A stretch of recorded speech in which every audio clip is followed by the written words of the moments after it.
What's going on, everyone? Nick from Comic Culture here. It's time for Nick at Night, my weekly comic book review show. Just got done reading all my books. Let's get into them right now. So, gonna go ahead and put my grading scale up, and you know how this works. Every time I bring a book on, I'm gonna put the cover of that book on the grading scale so you can see how they all stack up against each other. We're gonna start with a bunch of DC books real quick. We're gonna start with Batman Superman World's Finest issue number 17. We have Mora and Wade and Bonvillain on this one. I've been liking the World's Finest run so far. This is actually a big conclusion featuring Metamorpho and Amazo. It's been an incredible story so far. Essentially, AI has been utilized and it's creating like this most perfect being, siphoning a lot of energy from other people. There's a new Amazo that was created, and that character, that robot version, is replicating all the hero's powers and using it against them. So it becomes very, very difficult to actually defeat this person, but they have a few tricks up their sleeve. A lot of the most powerful heroes are teaming up to take on this new threat. Batman's doing what Batman does, trying to dig for the clues, dig for the way out of this mess, because everything that they're doing is not working. I mean, we have all the Justice League members essentially attacking this person all at once. It is not working at all. Bonvillain and Dan Mora on the art. Spectacular team, just clean, sexy lines, man, just so nice. The coloring just completely pops in this whole book. Love it from an artistic perspective. More is incredible on here, and Bonvillain on the colors. I mean, come on, it's just absolutely amazing to see this team actually working together and doing some amazing stuff like this. I will say, from a story perspective, the last 5 or so issues, they've been somewhat easy to follow. There's some moments there where I had to reread some stuff. I don't exactly know what's happening or who's doing what, but I think a lot of that has to do with me not being so familiar with a lot of the older DC characters, and so that might be not a problem for you, but it was something that I had to consider and reread a couple things, because some of the motives and some of the things that led up into this issue were not so straightforward. It wasn't like spoon-fed to me, and when you're reading 15-20 books a week, it's like, okay, you got to really remember all the little details about these things. But art-wise, spectacular, really intriguing, fast-paced story. Totally digging that. So check out World's Finest if you haven't. And we're actually going to go back in the next issue. I think we're going to go back and retouch on some of the threads that were started previously. And so I'm excited to get back into those threads, because I want to know what was his name? Boy Thunder? Like, what's he doing right now? Who knows? We're going to check it out here soon. Can't wait to get into that. Next book we read was The Vigil, issue number 3 from Ram V. Very, very cool book. So this is very reminiscent of Doom Patrol, which came out last week, where there's basically a therapist or there's somebody that's infiltrated the team. And they know that this person's in here. They're playing a role right now, kind of like assisting in a way that the superheroes can't. There's a new person on the team, and they're actually doing like a psychological evaluation of all the different villains on the team. So it's pretty interesting to see their deep dive into each one of those people. And there's a clever thing that happens in the background in the B plot, which kind of vets this person at the same time. So like, not only are the villains or the Vigil team being somewhat investigated by this person, but they're also investigating her at the same time. Very clever storytelling. I thought it was really unique, and it gave us an opportunity to really dig into the different people on this team a little bit more. Very creative way of doing that. So big props to Ron V for like orchestrating that, because it was a really clever way. Other than just doing like a surface level thing, he actually took some time and found a clever way to get into these people's lives and educate us on these people without it being so like on the nose, if that makes sense. Art has always been very strong in this book. Interesting team. I'm really anxious to know what you guys are thinking about The Vigil so far, so let me know down below in the comments if you're reading it, and what are your overall thoughts of what we got so far. All right, the next few books from DC are all Nocterra books. I'm going to briefly talk about each one of them, but we have Nocterra's Superman, we have Wonder Woman, we have Catwoman, and we have Punchline. So in no particular order. If we go into the Punchline one, was probably my least favorite one so far. I have not been following her so far since she came out of, what was that, Fear State, whatever Tynan's run was. I have not really been following her stories since then. I know she went to jail, maybe she broke out, I don't know what's going on, but she's kind of up to her old stuff. And her nightmare that she's experiencing right now while everyone's in this slumber because of insomnia is basically like Oracle taking over and ruining her life, which sounded pretty stupid. So I didn't really like that one very much. The Catwoman one was very much in the same vein. Like, her nightmare in here was basically like her relationship with her sister, which I didn't even know was a DC character, to be honest with you. Her sister has like this dual personality, kind of like Daredevil almost in a way. She's like a sister for some church, doing some room at the inn kind of stuff, feeding the homeless and everything. But then like in her night gig or whatever it might be, she dresses up and takes on bad guys. Like, that was kind of weird.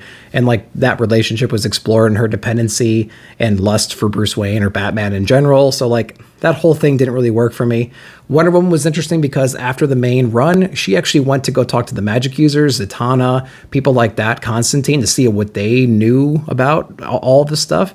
And so that explores her talking with Constantine and whatnot, and they're actually going through their nightmare right now, which I thought was pretty interesting. It was handled very well. The art was pretty cool. It was decent, though. It wasn't like the best, but I thought the Wonder Woman one was okay at least. And then the Superman one was it was interesting as well. It had to do more with, like, it was flipping things around a little bit. It's like he was living in a world where he's at the Daily Planet. Things weren't exactly what he remembered, though, and like everything was saved. There's no more disasters in the world, so he was living in like a boring world. But then this big tidal wave comes to wipe out the entire city or something like that, and he starts getting all these ghost versions of all the people that he loves, saying that he can't save them. And then it was kind of doing some time jumpy stuff about how he will be the last person alive, and so it's a very isolated, lonely existence. And he used a phrase, or he came to the same realization that Batman did in a previous issue, where it's like, listen, we've fought villains before that tried to exploit our greatest, darkest fears, and it didn't work, so like, give it up, right? So it's a narrative we've seen in a couple different books, so it wasn't too surprising to see Superman say the same thing. But I'm trying to remember if we've learned anything that is like essential to the main story that we're reading about right now in Night Terrors, and I really can't come to think of anything. But if you just really love any one of those characters, you've been reading their solo series and things like that, you might as well jump in and read these. So far, it really hasn't been anything too breathtaking. Just stick to the main ones, I would say, which was First Blood and whatever the last Night Terror one was. I would just stick to the main run so far because these little side issues have not been spectacular. But, you know, go for it and read it and see what you thought. Then the next DC book we picked up was Harley Quinn's Black, White, and Redder. I did just cover grab this, but I thought Zdarsky's writing the first story, so I'm going to at least check that one out and see what's going on. And it was okay. It was something to read, you know. Basically, she got with Poison Ivy, and they decided to go into the Fortress of Solitude and try to steal a bunch of stuff and see if they can pawn it off. But of course, there's security measures, wouldn't you know, in place right there. And they actually run into some of the Justice League members who just kind of like vacation there, I guess, and just hang out.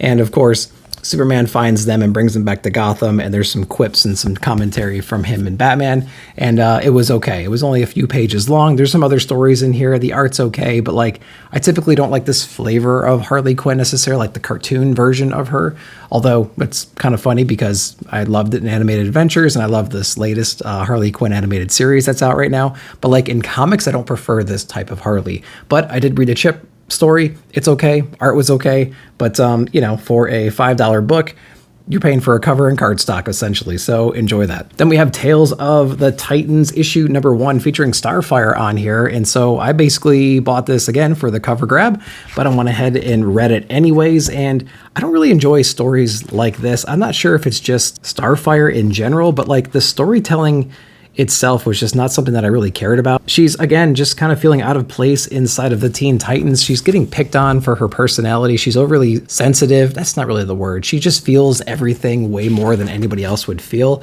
You know, she feels anger, she feels joy, she feels frustration, she feels all of her emotions at a higher level than everybody else. And so this book basically explores that and how she needs to get off-world, or she's summoned off-world to help this alien race deal with these little tentacle monsters from eating their sheep and things like that. And then she, you know, develops this companionship with them. She learns some valuable lessons about family and team and everything else. And then she comes back home and her team has a greater appreciation for her at the end of the day. Fine, that's cool. But like, you know, I got to the end of this and I'm like, okay, well, I just paid $6 for a cover and cardstock essentially because I didn't really like the story itself. But if you're a diehard Teen Titans fan, if you just love Starfire and love these kinds of stories, you might enjoy this. If you're a casual Titans reader like myself and know the bare basics of the characters, then you might want to skip this one. All right, we're going to jump over into Marvel real quick with Blade issue number 1. Just cover grabbed it, but I thought I'd go ahead and read it because why not? It's right here. I was reading The Daughter of Blade. I forgot what the official title for that book was, and it was okay. It was a decent issue. This one's pretty cool because there's a lot more Blade in it, obviously, and thank God. But we are introduced to a girl who's kind of at this party right now. We learn why she was there throughout the rest of this book, and of course she gets ambushed and Blade's coming in to save the day. I will say the artwork is spectacular in here as well, very dark, very, very like on the nose of what you would think a Blade book would be all about and how that would look. Of course, he comes in and rescues her. We learn why he was sent on this mission to rescue her. And of course, she's got some power that she's hiding, something like that. We're going to explore that in further issues. But I thought it was a pretty cool book, a cool little introduction to the character himself. You know, we're not spoon-fed an origin story, anything like that yet inside of here. But there's a lot of notes and commentary about who Blade is. Nothing that takes up a whole lot of your time, luckily. And we're going to be heading down a path right now where we have maybe this like ancient evil that's rising, something like that. So very interesting, intriguing book number 1. The story was pretty engaging. I liked that a lot. And the art was something that I really enjoyed while reading it too. So not too bad of an issue number 1. Did you guys read it? What'd you think? We're jumping over to Dynamite, issue number 1, Red Sonja. Went ahead again, cover grabbed this just for the frizz and cover. Thought I'd jump into here.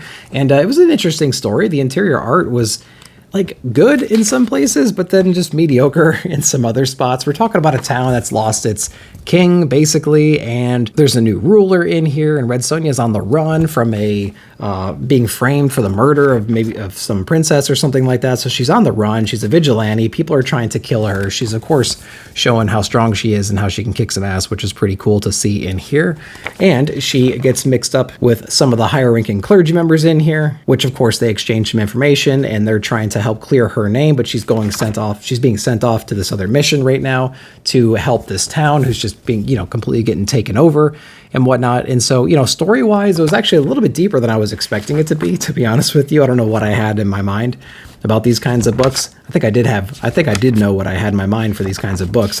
And the story was relatively good. The last couple of pages completely confused me. She's at a bar hanging out, I guess getting hit on maybe by this one kid, and then everybody kind of turns on her towards the end. Maybe they're possessed or something like that, and I just didn't read between the lines well enough. But, one of my first attempts to jump in on Red Sonja, great cover, thought I'd try it out. Wasn't bad, but wasn't great either. Then we're going to jump over to Nemesis Special Nocterra one-shot. This is Scott Snyder and Liam Sharp, not Tony S. Daniels, on the art. And it was an interesting experience, to go into Liam Sharp's art style in Nocterra, because of course it's so dark and gritty and scary and nightmarish that it would totally work for a book like this. And it worked for this issue because this is all about Blacktop Bill's infiltration into Emery's mind. And so he's basically haunting his dreams, and you need an artist that can really bring this kind of stuff out. Like Sorrentino can probably do this too, but Liam Sharp just has this nightmarish element to it that really worked inside here. So I think the art is definitely the strongest part in here. The last issue of Nocterra led us into this issue here, which is really weird that they made this a special, because this is really essential reading for the story. You might be lost, and depending on how they handle the next issue of Nocterra, I think this is essential reading. You have to have read this to really know what's going on, because we cover the event leading up into it, what happens in Emery's mind, and then the events immediately after that. I don't see how you can skip this issue and really know what's going on in the next issue of Nocterra, but we're going to see. We're going to see how they handle that. I'm ready for Nocterra to be over. I wish it was a 10-issue run. It's going on to like 16, 17, 18, something like that, with a few one-shots sprinkled in there. This series needs to end, and that might be a hot take, but I'm kind of tired of it. I just want to know the ending. It's taken forever to get there. Another one shot. It wasn't too bad, but I think it had a lot to do with the art. What'd you guys think? Mark Millar's Big Game with Pepe Larez. Man, I picked up a couple different copies of this book, different covers and whatnot. Highly anticipated book for me, because I've been a fan of this universe without really realizing it was a universe, and I think it was a shared experience with all of us. I didn't read Wanted back in the day, but I actually got the reprint of it and read that, and it was pretty cool. I rewatched the movie a couple days ago just to get in that mind frame. I know there's probably differences, and I noticed it just from the movie and issue number 1, but it was kind of cool to get back into this and see characters like the ambassadors in here, things like that. We had Nemesis in here. We had the characters from Wanted. We had Kick-Ass. We had Hit Girl mentioned.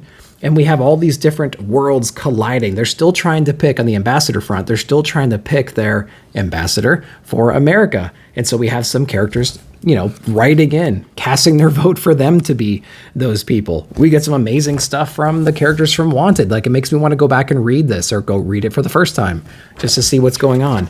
I didn't remember seeing anybody from Magic Order or anything like that in here. We did have some people from Nightclub mentioned, so it's going to be really interesting to see how they bring out more and more characters and how that all makes sense. The basic thing right now is all the heroes were dead and murdered by the fraternity, the people from Wanted, and basically that was a myth that they ever existed, and they're starting to have their resurgence now. The heroes are starting to come back, and now they're getting back together to take them out.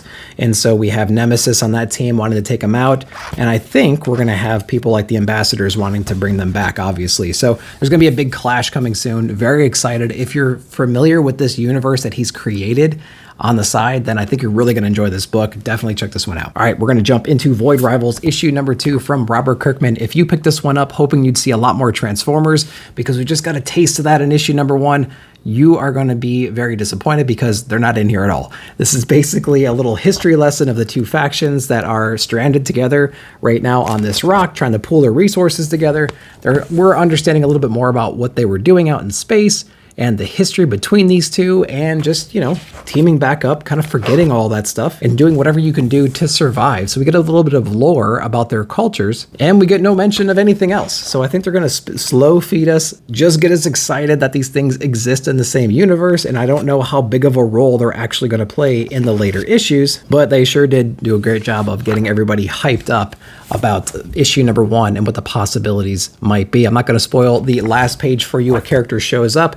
I have no idea if it's an original character or a character that I should recognize from my childhood. Who knows? It wasn't easily recognizable for me. Void Rivals number 2. If you bought it for the Transformer love, you're going to be disappointed, but stick around for the ride. I'm sure it's going to be great. Something is Killing the Children, issue number 31. We have Tynan on here, of course. This issue was okay. I've been pretty hard on Something's Killing the Children as of late because this sounds like a story that should have ended back in like issue number 16. We're on 31 right now. It's been a very slow burn ever since. To get kind of caught back up, we have Slaughter, who's come in to take out Erica because she's gone rogue right now. But Erica's dealing, of course, with a town that has a duplicate monster, which is a very, very dangerous monster that can replicate the appearance of somebody else and then just take you out. And so she's met up with some locals right now, and she's having to deal with that threat. Of course, the local includes some, 13-year-old girl, I guess, who's just a complete smartass with rainbow hair. And she's dealing with local authorities, things like that. And now, of course, we have our Cutter girl in here too, who's flipping out, and she's got some weird tendencies to her. She's got some interesting behaviors that we really haven't seen before. She almost talks like she's one of her totems or she's being possessed, something like that, which is what's really cool about this cover, because you see almost like a possession happening here, but this is Erica, so it's a little bit different to see that. But I don't know if I like this book because we haven't seen it in so long and it was halfway decent. If it came out in the same order or at the same frequency as it used to, would it have been just another it was okay kind of book? I think overall this book was better than average. I think the art is still very strong in here. It's still very effective. I'm just waiting for the story to go somewhere. I don't exactly know. I can make my assumptions about where it might go, and it's like, okay, now what? Now what do we do? Is there ever a point where we can retire the Erica Slaughter character, or is she just going to go on forever as a rogue, whatever town companionship that she finds at the time, and she tries to solve all these local issues while evading the house? It's like, I don't know, where does this story go? If you guys have any ideas or thoughts, let me know below. The Last Ronin Lost Day Special, issue number 1, little one-shot here. Got the B Kevin Eastman variant because he sticks to that old Mirage format, although man, that's a lot of white. Can we blow this up? I don't know what the original art is on this, but maybe the reduction is a little bit too much. Now, I understand you want to keep your banner up here. You want to keep all that titling and all those names up there.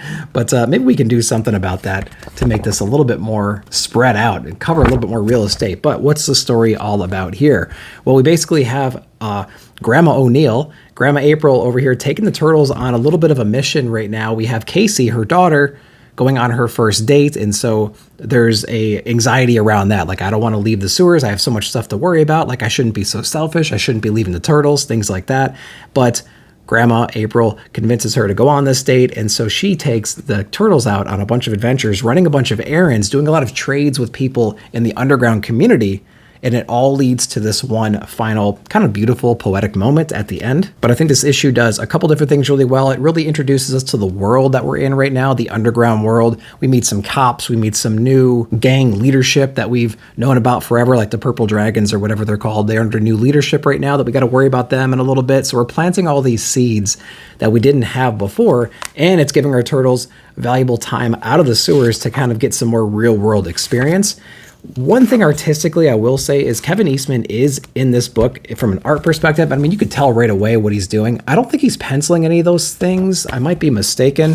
I think he's doing inking and whatnot. Actually, it says art is Kevin Eastman, and it's inking on pages 1, 9, 17, 27, and 33. And then there's like 3 or 4 other people with different penciling and ink credits on here. Now, what's interesting is he's not credited as the penciler, he's credited as the inker. And so, you know, you see panels like this and you immediately recognize that as Kevin Eastman's input, at least. But is he doing everything in there? I don't really know. And then the majority of it's more like this. So you have this real abrupt art switch depending on the pages you're turning. And that was kind of like jarring. So here's a good example. You go from one art style to the next. While I love Kevin Eastman's art and I appreciate it every time I see it, I just wish the whole book was like that. I know it's a big undertaking because he has his hands in a lot of books right now, doing covers for all the other Turtle books basically as B covers, and doing Last Ronin and doing the Usagi Yojimbo crossover, things like that. But I wish they would just kind of, I don't know, just stick to that art style, maybe through the whole thing. And I know there might be some people out there who disagree with that, but I just don't like reading a book and the art changes like that halfway through. It's like every time I got to an Eastman page, I was so happy, and then it flips back. I'm like, oh man, I gotta wait another 3 or 4 pages before we get the next Eastman page, but you know, whatever. So not a bad book overall. Again, Turtles get some exposure. We grow the world a little bit. Not too bad of a book. What'd you guys think? Frank Millar presents Book of Ronin, issue number 3. Man, I gotta remember all that stuff. Cool logo on the back, of course, with that cap right there. So again, you have to read the original Ronin run from Frank Millar to really understand what's going on in here. And Philip Tan's art is beautiful inside this book. They picked a very good artist to replicate what Frank Millar did over on Ronin, both artistically and just design-wise, just, you know, like the composition itself. It does feel like it's from that world. You know, so when you go from Ronin to this, it's not too big of a change. Obviously, there's differences in their art styles, but like thematically, it's the same. But I will say this book seemed extra long, extra large with more pages. And a lot of it was just this dialogue between Virgo and our Ronin. Like she's bringing him back and trying to, I don't know, assimilate with him or reproduce with him or something like that, trying to ascend him into some kind of a god level. And I don't know if she's trying to combine their powers or create an offspring or something like that. She's trying to resurrect him in a way, and she's just feeding him all these repetitive lines over and over and over and over and over again. So it's like every single page, there's only maybe, you know, there's a ton of words on this page, but there's only about 7 different unique words, and it's just repetitive over and over and over. And there's this power shift that bounces back and forth. Like Casey, our female protagonist, and their baby is actually on the way to help save him, and she's mentally linked to him somehow as well, and she's trying to get him out of Virgo's mind, but she's just trying to get inside of his mind and just warp him a little bit. Of course, our Ronin character, he rises up and pushes her back, but then she gets her strength back and starts overtaking him again mentally and physically, and it's just like a gigantic power struggle, man. It's just back and forth, and there's not a whole lot of storytelling and like spoon feeding in this to tell you exactly what's happening. You really have to infer a lot in this book to really know what the heck's even going on in here. And I really could have used some narration bubbles in here explaining what is actually happening, because I felt like I was a little bit lost in here. Art-wise, beautiful book. Ronin Volume 1, amazing. It's a must read. Everybody should check that one out. This issue here, a little less obvious than issue number 1 and number 2. Number 1 and 2 were amazing. I was really looking forward to issue number 3. It kind of left me wanting more from a story perspective, from a narration perspective, not from an art perspective. But let me know what you guys thought. I might need to reread number 1 and number 2 leading into this one, because it's been several months since we had issue number 2. Maybe that was the problem. I got to read that one again. What'd you guys think? So guys, that's everything I read this week. I hope you enjoyed that. Let me know down below in the comments what you read and what your favorite books of the week were. And while you're down there, hit that like button. And if you haven't yet, please consider hitting that subscribe button and check out the join button as well, because I do members only videos all the time. But thank you again for watching the video. I'll see you all down below in the comments.